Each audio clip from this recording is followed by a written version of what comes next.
everyone, and welcome back to Conscious Awakening with Sheila Seppi. I am so excited today. We have one of my favorite people in the whole wide world that I'm going to be interviewing and sharing her with you. And she is my spiritual teacher. She has been for, let's just date this here, like 23 years. Yes. And the reality of it is, she's just a beautiful, blessed soul that I could not think of anyone that I would rather interview for this series on Walking the Path of the Wise Woman than my teacher, Jeremy Lecron. Now, I'm going to have Jeremy to tell you guys a little bit about herself before she really, before we get into our little conversation here. But I do want to let you know that Jeremy, her biological heritage is Hopi from the Third Mesa Oribe, and she has been teaching women's circles for more than 35 years. I think right now, she told me, so she said, she goes, I'm going to retire. And then I was talking to her. She goes, oh, no, I'm never going to retire. I've got 10 circles. I'm doing 5 ceremonies a year. But prior to doing all of this wonderful work for humanity, Jeremy was also a psychologist, union psychologist, and she had her own practice. She's PhD. And I want to go ahead and bring Jeremy up for you guys to meet right now because she's one of my most favorite people in the entire world. So Jeremy, welcome. Oh, Sheila, it's really good as always to see you, and thank you so much for inviting me to participate in this with you. I love the idea, I love the concept, and I'm just very grateful for the opportunity. Thank you, dear. Oh, thank you for being here. And could you tell people just a little bit more about yourself? Sure. In your retirement, your so-called retirement. Yeah, I'm not really sure that that's going to happen. Yeah. I had my 79th birthday about a month ago, which means that I am in my 80th year. And I guess that doesn't surprise anybody more than me. I am 1/4 Hopi, and my grandmother was my first teacher, and she taught me, and I went to the Mesa with her, participated in the ceremonies, learned until she passed away. And at that time, her half sister, my aunt, continued with my education. And then, as usual, you go to college and you kind of find other things that are more interesting, like boys and, that kind of stuff. And got married, had children, and eventually just kind of circled back. I was very, very lucky to be able to have my education completed. By the time I was 34, which is amazing, but I was one of those people that just barreled through. And I have always worked with people, first in practice as a Jungian therapist. And then as I retired from that, I truly had what can only be called a medicine dream, and woke up in the middle of the night to the image of my grandmother standing at the foot of my bed with her arms crossed like this. And she said, "What are you doing here? What are you doing? This is not what you are supposed to be doing." I think this was about 40 years ago. Just really surprised me. And she said, "You need to go home. You need to go home and remember, and you need to teach that which you know, and you need to go and you need to teach the people." So at that point in time, I kind of stumbled back to Hopi, and I was very lucky to meet my beloved teacher who passed away in 1999. His name was Chief Dan Evema. And he is the one who said to me, "You must go and teach them because you speak their language." And he didn't necessarily mean I spoke English. He meant that I understood the culture of the dominant culture, the Anglo culture. And so I embarked on this journey. And, I have to say that I think I'm the one that really created the concept of women's circles. Other- I think you are.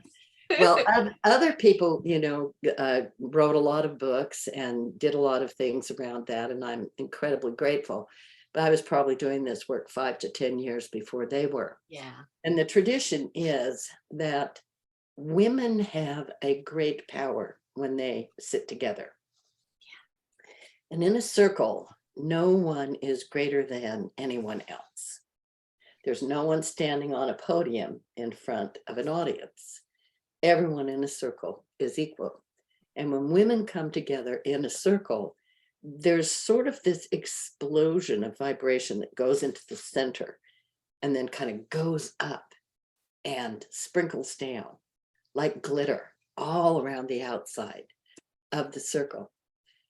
Women have been sitting together, standing together, talking together for centuries. And I believe we have kind of forgotten how.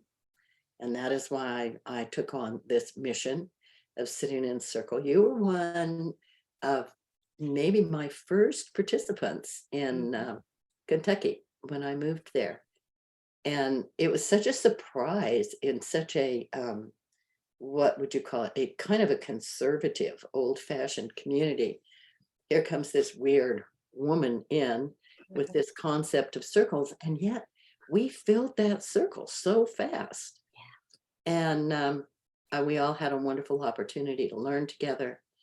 And there's a strength that comes, Sheila, from sitting in a circle. So I don't know what else I can say to you. Do you have anything that you remember that I have forgotten? Well, oh my gosh. Well, of course, I came to you by way of the telephone directory, because at that time I had experienced an explosion in consciousness and didn't understand what was going on, called a walk-in experience. And my entire life changed, everything around me changed, and I did not navigate what was happening. And so I literally thought I was having a psychotic break. And I sought out counseling. And I had just moved to this new community, was looking through the back of the phone directory primarily just to figure out what services were available, because I was a single mom, 3 kids. And I saw Jeremy's ad, and it was almost like it just lit up. And it was talking about spiritual counseling. Well, that felt really good to me, the spirituality aspect, because I had a religious, not a spiritual, but a religious background. So that felt good. And then, of course, the psychology, my background being in psychology, that felt really good. So I picked up the phone, and I don't remember exactly what I said other than, I think I'm going crazy. That was the first thing. Actually, I do remember that was the first thing that you said. I believe I said, hello, this is Jeremy. And you said, I think I'm going crazy. And I think my response was, you have called the right person. So, so I had my first session with Jeremy. And by the time I got to the car, I knew I needed the second session. And it was during those first few sessions that the concept of walk-ins was introduced. And yet again, there was this explosion of information coming my way that I wasn't ready to handle. And quite honestly, I was a little ticked off. I'm like, I just want a prescription, because at that time I had been a very sick person. I was in Western medicine, and I thought that was the cure for me. And little did I know how my path would begin to unfold from that point on. And really, in that first circle, one of the things that Jeremy was teaching us was the basics, just the basics of, and really it was the basics of shamanism, learning how to connect with your spirit guides. Hi, Willow, everyone. This is Willow. He's up from his little nap. Should be the Sheila and Willa show here. But anyway, we learned to connect with our spirit guides. We learned how to work with the directional energies. We learned how to work with the magic of the medicine wheel. We learned how to, really do the shamanic journeys, which is what truly saved my life also, Yeah. because it was in the lower world when I would travel and connect in with my guides, and they would begin to give me teachings that I didn't even understand, nor did I understand half the things Jeremy was telling me, but they were all going into my subconscious mind, and Mhm. they were just waiting. And so when I came in as a walk-in, I brought in a variety of universal truths. And because I had a very closed little box that I operated in, Right. and part of that, I had no metaphysical background whatsoever, none. And so the concepts of being clairvoyant were totally new to me. And when I came in, all of those skills had opened wide up. And Mhm. so I was hearing things, I was seeing things. Now, of course, that's integrated. It's just part of who I am. It's not that big a deal to me anymore. But back then, when you go from 0 to 1,000, there's a little change in the way things are. And Jeremy really helped me to understand that these were actually innate gifts that we all possess, and that because of the energetic frequencies that had entered my body, they Mhm. were activated to such a degree that it felt like that they were totally consuming me. And so between Jeremy's constantly saying, just breathe, honey, just breathe, it's going to be okay, and working with my guides and remembering those universal truths, which now finally 23 years later I'm beginning to articulate it, because I have the it's not so much the languaging, but all of the walk-in had totally integrated, many years ago, but that really anchored in that exponential opening that allowed me to understand what was going on. And in the meantime, there was Jeremy there very patiently, but sometimes dragging me by the hair of my head down my path. Just breathe. It's going to be okay. It's going to be okay. I think the other thing that I said is just breathe and don't do anything stupid. Yeah. I'm sure that came in a lot. Just breathe. Don't do anything stupid. It'll be okay. Yep. It'll be Yep. okay. Yeah, you were such a classic example of someone having a walk-in experience. And of course, now we know so much more about that. Now it is something that is very much accepted and very Yes. much understood. And I kind of think what happened with Sheila is absolutely something that also happened with me. I know that I had a walk-in experience when I was very young, and we've talked about that before on Sheila's site. But you get downloaded with this wisdom. Mhm. You are just barraged with information. And even though you can articulate it, you don't understand it. Mhm. And so I think that people who do have a walk-in experience, they will almost always be able to seek out a teacher who can Mhm. explain it to them. Right. And now more than ever, now with your work being accessible, people are really beginning to understand. But I remember so well with you and with others that I have worked with over the years, that moment of this just explosion of memory, of consciousness, of you're just all of the sudden nothing is the same. You never will see anything the same way. And it really does feel like you are having what traditional therapists would call a psychotic break. Oh, And I think that there are absolutely. many people many, many, many people, I need to be really careful here because I don't want everybody in the world to call me, but a lot of people who believe they have had a psychotic break are really, in fact, having a spiritual experience. Right. And they truly don't know what is going on. Right. So That's anyway, that is one of the true blessings that I believe spirit brought to me early, was to be able to have a teacher, to be able to have a community in which to yes, nurture and yes, to foster, and really to be able to anchor in that energy. A lot of people don't have that. And my way of trying to do community circles, which I really want you to talk about your website because it's thank phenomenal. you. Everybody, you do need to sign up for the website. You may not need to call her, but sign up for the Don't call website. me, sign up. Yes, that's right. No calls, sign up. But Too one of the busy. things I did was started it was at the time it was called the Wish Alliance, which stood for walk-ins, Yeah, indigos, starseeds, and hybrids.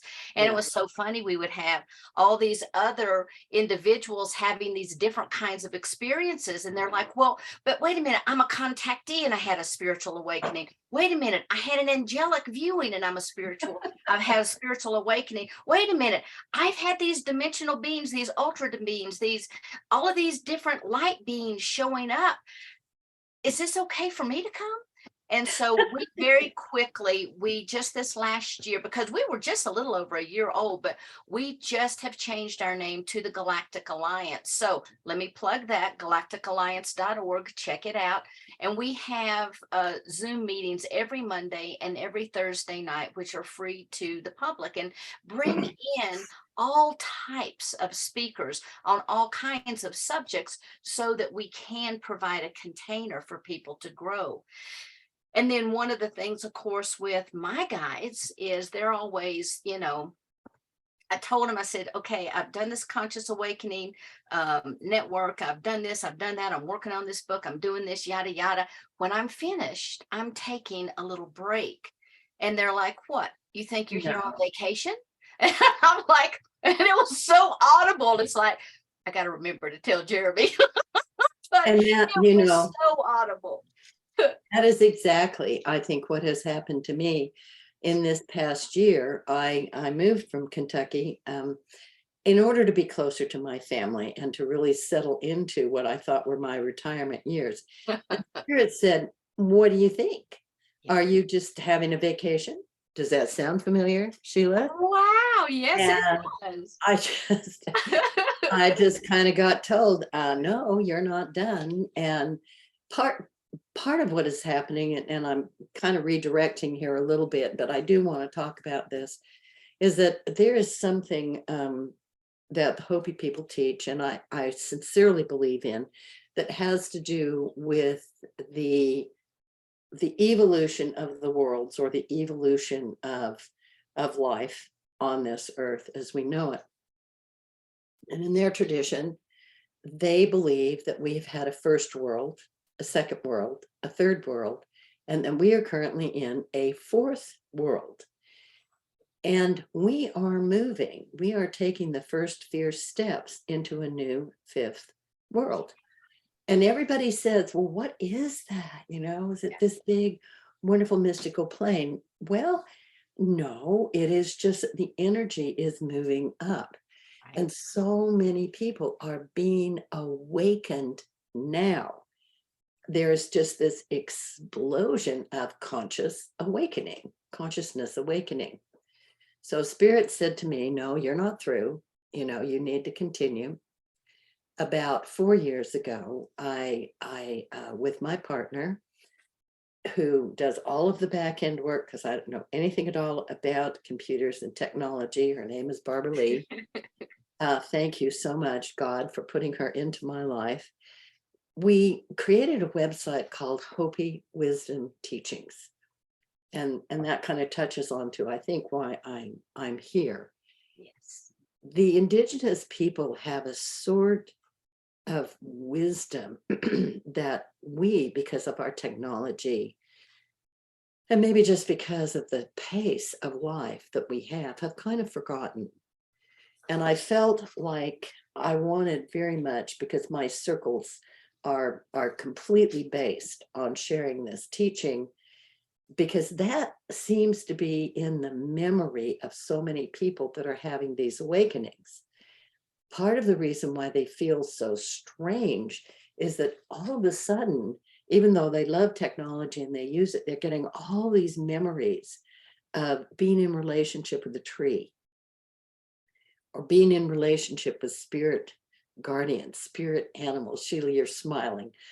And having all of this awareness come into them. And it's like, wait a minute, I didn't learn anything about this in school. I'm not going to go out there and talk to that tree. People will think I'm crazy. Oh, yes, they will. But it's a really good kind of crazy.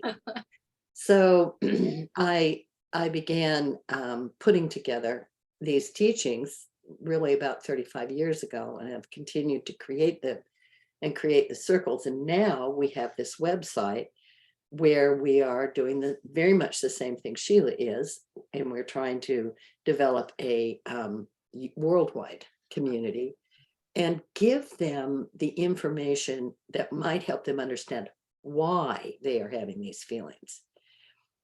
We all have an indigenous mind, Sheila. Oh, yes. All of us came from an indigenous culture, whether it is Celtic or Native American or Australian Aboriginal or African Aboriginal. We all came from an indigenous mind. It's inside of us. And part of the conscious awakening that is happening is a memory of being really close to the earth and understanding the cycles and the seasons and the sunrise and the sunset in a different way. It's a passion. So that is the main reason why I'm doing this work. And the secondary reason, and I think that this is why Sheila really invited me to be on this blog. I guess you call, what are we doing here? Consciousness Awakening presents blogs. Is that right? Well, this particular series will be on the Conscious Awakening Network that I've started, but we'll talk about all of that. It'll also be on podcast, etc. Right. Okay. So perhaps the main way that our indigenous ancestors taught both children and young adults is through through storytelling. And from the time that I was about 3 or 4 years old, I was trained in the tradition of the indigenous people in storytelling, and not just how to tell a story, but then kind of how to explain the story or to ask the right questions.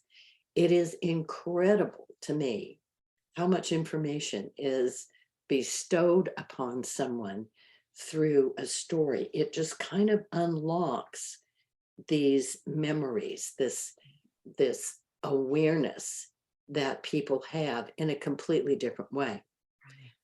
I always say with regards to spirituality, you can't read yourself smart. It truly is an experiential awakening. You must experience something. And many people have a tremendous awakening of both knowledge and awareness of themselves through the telling of a story. So I will be participating in this work with Sheila and sharing my stories with your audience in hopes that they will kind of fall in love with and remember the oral tradition and really understand, have an awakening of their own through the stories, honey. Beautiful. So do you have a story to share?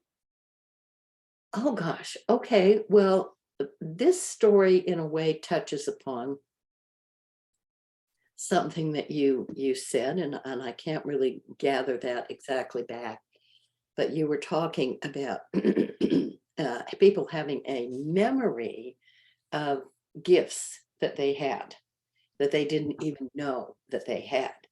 Well, in our tradition, in the indigenous tradition, that is called original medicine. Everybody has something very special It is the gift that they bring to life, and it is something only they can do. So this is a story about original medicine, and an awful lot of our original medicine comes through our ancestry and through the teachings we receive from our parents. So I will tell a little story and then I will explain this. Now, first of all, I need to share that the indigenous people look at nature as teacher. They didn't read books because they didn't have them. They didn't have all of these wonderful consciousness training manuals that we have. What they had was what it was right in front of them, nature. And so most of their wisdom and tremendous amount of things that I teach have to do with nature. So this story is a story about a spider. A long time ago, well, maybe not so very long ago, there was a beautiful baby girl spider born into the web of a very wonderful, wise woman spider. And this baby girl spider learned how to weave a web and how to capture those things that would nourish not only her, but her family. And she learned how to weave the most beautiful silken webs. And she worked with her mother. And they just created these beautiful glittering webs that wove all the way through the forest. And one day, this little girl spider was sitting at the bottom of her web, and a drop of dew fell down through and stuck right on the strand of the web in front of her. And the little girl spider looked into that drop and saw herself for the first time. And she said, I am so ugly. Look at me. I have this big, fat, round body. Nobody would ever like me. And then I have these spindly, ugly, long legs. I mean, no amount of leggings would ever look good. I'd have to buy 8-legged leggings, and I don't think they even sell them. Oh my goodness. I hate my life. I really hate my life. I hate being, I don't want to be a spider. I'm just so embarrassed. I've got to stop this right now. I have got to go and find something else to do and something else to be. And so the little girl spider dropped off the bottom of the web, and her mother scurried across the web and said to her daughter, don't leave, don't leave. You are beautiful in the way of spiders. And the little girl spider said, I hate being a spider. I don't want to feel like this, and I'm not staying. I've got to go find myself and create a better life. And so the wise, wise mother spider said, all right, daughter, it's time for me to let you go. But know that you can always come back if you wish to. Well, the little girl spider left, probably carrying a knapsack over her back, ran away. She went out into the forest, and she experienced some wonderful things. She learned how to climb trees, and that kind of really didn't do it for her because she kind of fell out of a tree one time. And she learned how to dig underneath rocks and make herself a home. That didn't really do it for her either. And she just, every time one of those big people with the big feet saw her, they would try to stomp on her. So she was constantly in fear because she was constantly on the ground, whereas before she was always in her web. And finally, one day, she made it to a sort of a special place, a really pretty grove of trees. And she looked around and she saw something about this is really familiar, but I don't know what it is. And then she looked over, and there hanging between two trees was a spider web. She looked at that and it kind of, evoked a memory in her.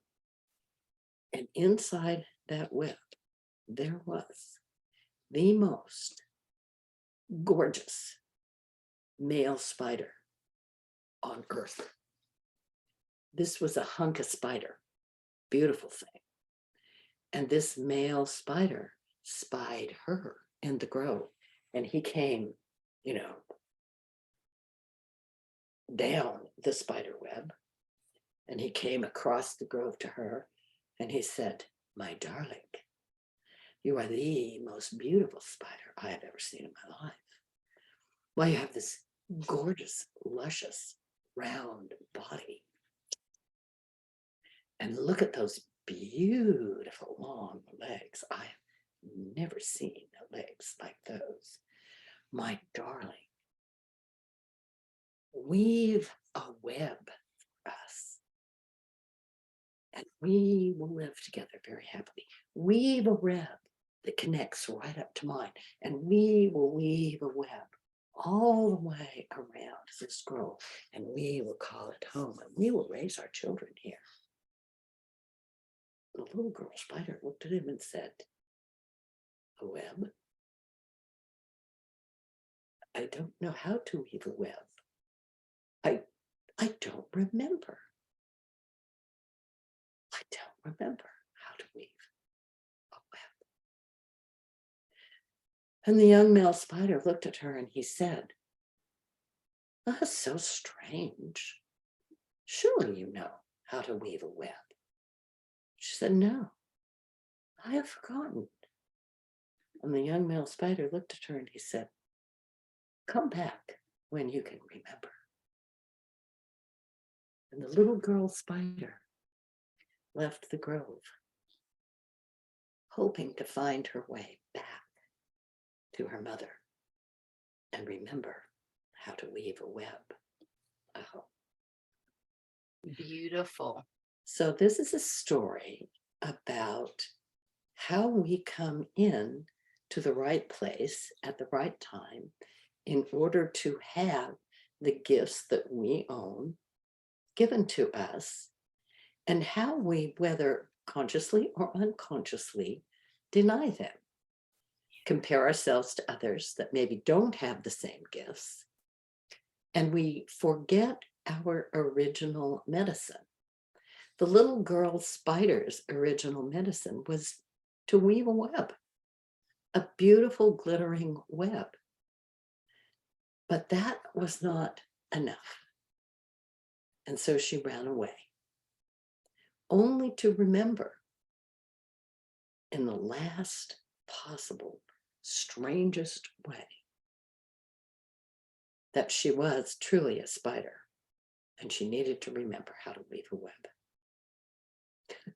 Beautiful. And so Jeremy tells these types of stories, and hopefully we'll be telling a lot more here. Oh, But well. she also has these types of teachings on her website. So can you please tell people where they'll be able to find you? Oh, yes. Thank you so much.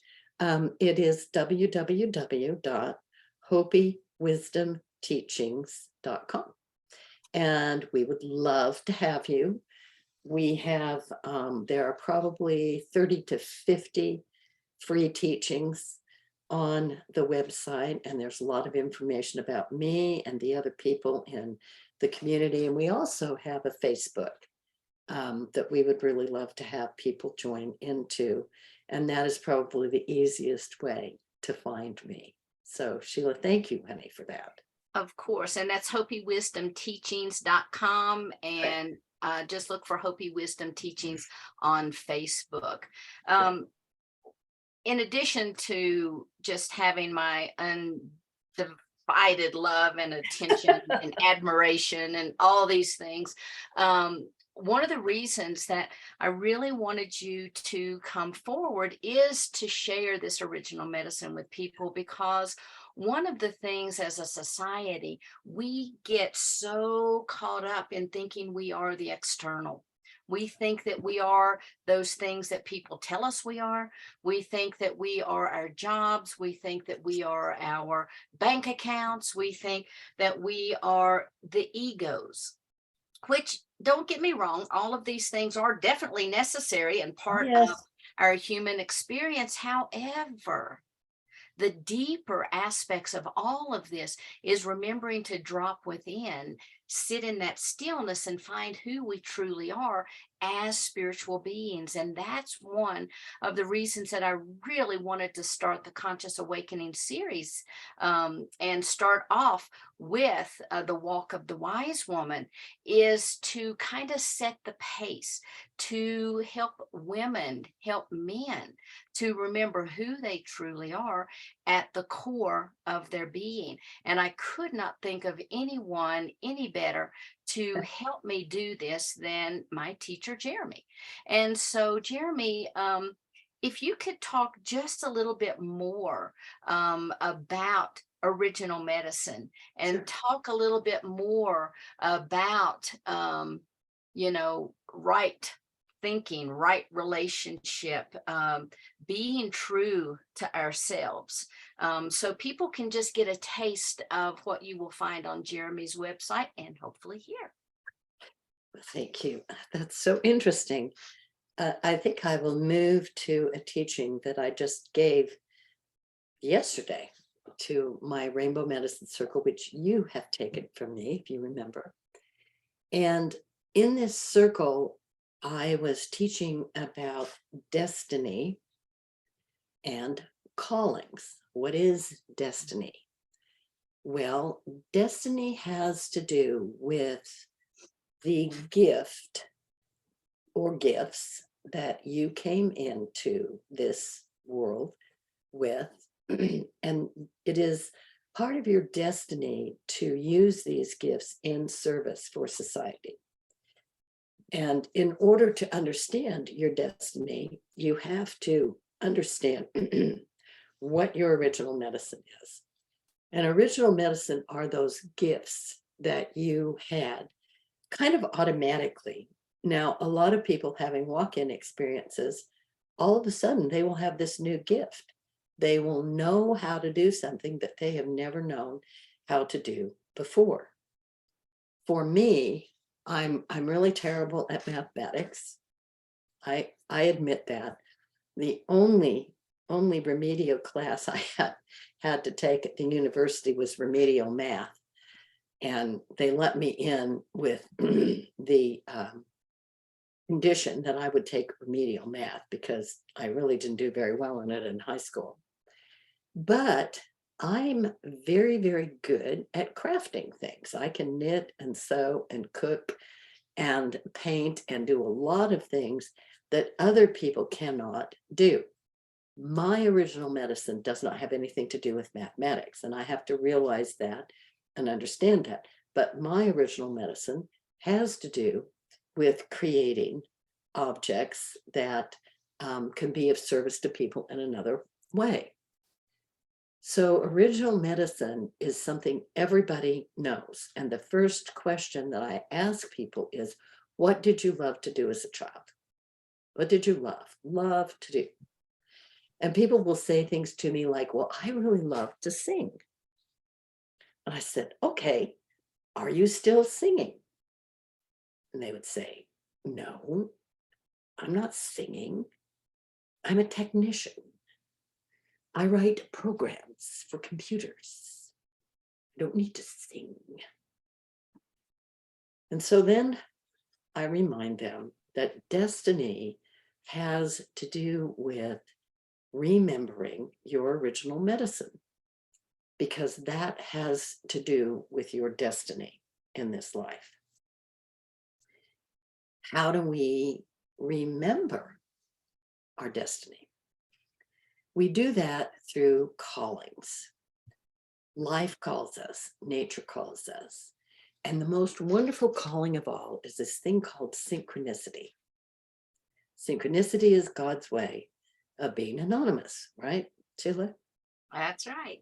So how synchronicitous was it that I had written an ad in a yellow pages because I had also just moved to this very small community.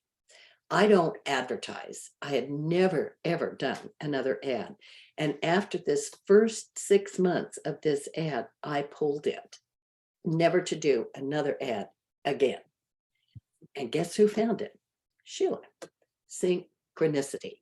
So throughout the course of your life, you will have these callings, these kind of little strange things, maybe a signpost in the pathway. Someone will show up and they will say, boy, you really have a good ear for music. You will say, oh no, I can't sing because I just can't. I haven't sung since I was a child. Well, perhaps your original medicine is music. That is a part of your destiny. Maybe you are supposed to sing a song for just one person that will change their life. But if you don't remember, if you don't pay attention to the synchronicities that come into your life, the callings, the people along the way, the little signs, the things you loved, is there a song that you love, you really love? Listen to the words of that song. Maybe those are calling to you. So calling leads you to your destiny, which helps you understand what I call your life mission. What is a life mission? Well, a lot of people kind of get into sort of big self-aggrandizement about that. You know, I'm going to be king, or I'm going to be president of the United States, or I'm going to be a millionaire. That's not your life mission. Your life mission is to be of service. What is the gift you will leave the children? What are you going to leave the 7 generations to come? There are things that I don't think you can do. There are things you need to do in order for the web of life to continue. And we find those things through callings, understanding our destiny, and piecing together what our original medicine is, so that we can add that to the life mission of planet Earth. Oh, that makes sense? Well, absolutely. And I've really honestly tried since I walked in to live my life with my original medicine. I work with my collective. My collective is me. I am my collective. We operate as one. And really learning how to say yes, because it's one of those things, you're going to do it the easy way or you're going to do We're it the going to do hard it the way, hard way. but you are going to do it. So I've That's right. learned to listen to those little callings. I've learned to listen to those little nudges, and not to deny it, because a lot of times what we find is the energy of self wants to do one thing, Mhm. but our original medicine needs to do another. And when Right. I came in as a walk-in, I had a very firm mission to be a way shower. And of course, Yeah. initially, here I am, single mom, raising 3 kids, going through this horrific divorce, yada, yada, yada. It was absolutely crazy years. And it was hard for me to focus on my original medicine. It was Yeah. hard for me to bring through those teachings that I needed to be able to bring through to unlock all of that universal knowledge that was just sitting there, pulsating, ready for me to go. But through these types of teachings, through working with Jeremy, I was able to do that. So again, I encourage everyone to please visit the Hopi Teachings website.com, because I am sure that you're going to find something there that will be a benefit to you, something that may touch you, something that you might can share. And who knows, it might just spark a spiritual awakening with you. So that would be wonderful. That And would be wonderful. I would welcome anyone who would like to share in this wisdom and share in this journey. So Yes. thank you, Sheila, honey. Thank you. And so you can see why I really wanted to have Jeremy as part of this Wisdom Women's teaching, walking the path of the wise woman. I think Jeremy truly embodies that. She has had a very full life.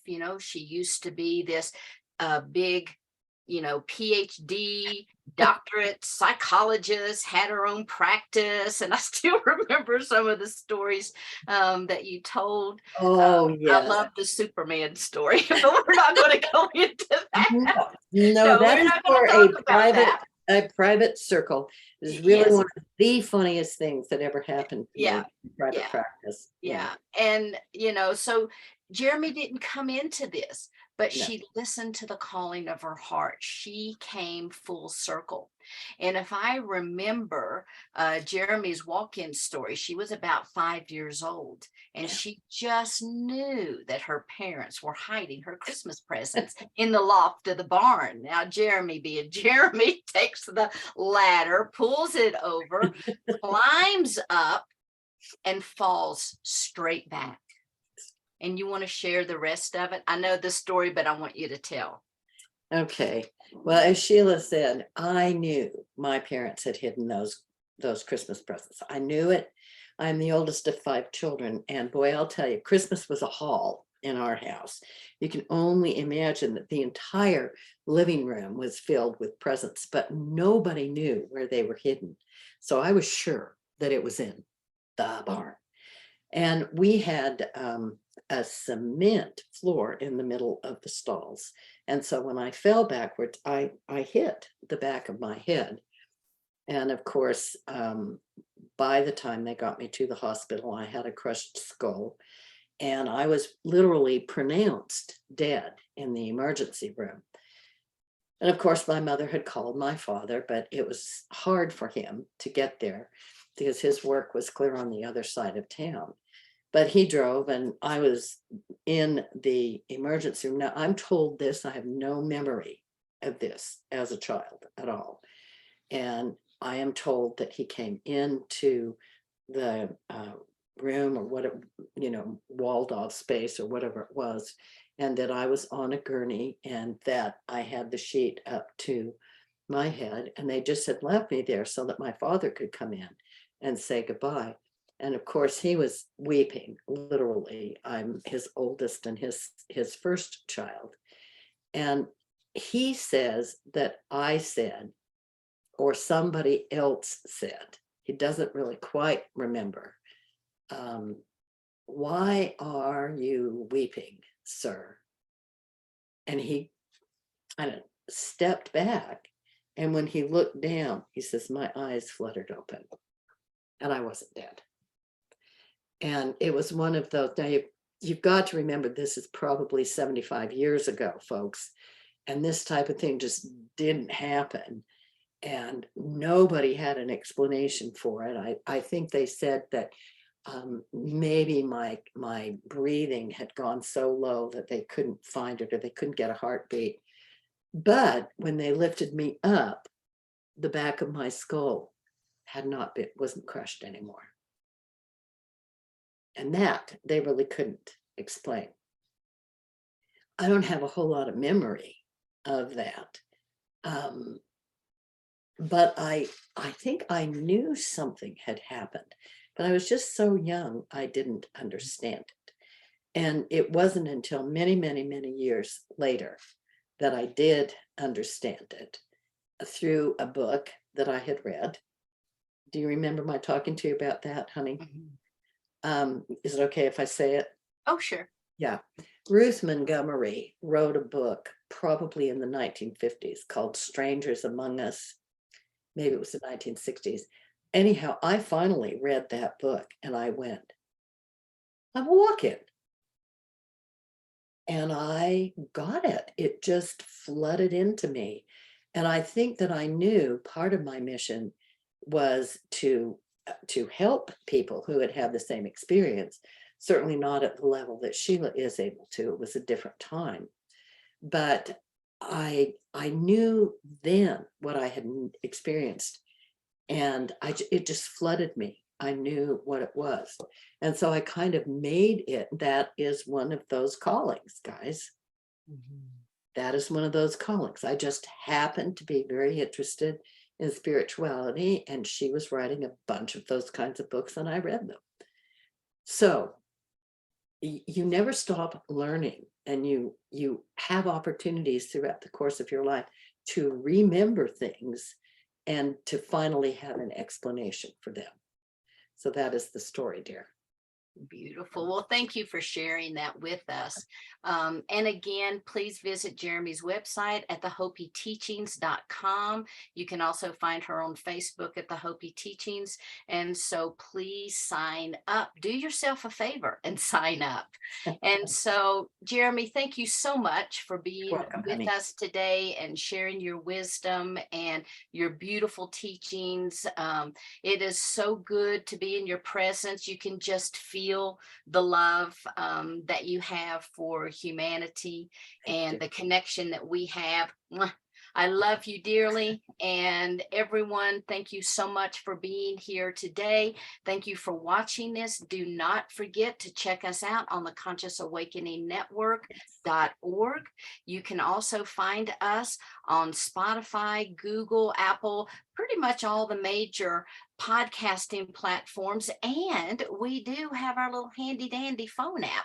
And so please check that out. We have the iOS phone app. We also have an Android phone app, and we have a website, consciousawakeningnetwork.org. Also, please visit the galacticalliance.org. If you are looking for community on Monday and Thursday nights, we have live programming. And if you can't catch it, you can catch us on the Conscious Awakening under the Cosmic Conversations. And so, Jeremy, I would like to ask, do you have any final comments that you would like to make before we officially close out? I think that I would just like to say Asquali. That means thank you in Hopi. And I think everyone needs to know that we really are embarking on this new fifth world. Yes. And there is, the way this is going to unfold is through our intentions and through our manifestation. Don't look outside yourself for the answer. You are the ones that we have been waiting for. Thank you very much. Enough said. Thank you so much, everyone, and have a blessed week. Much love.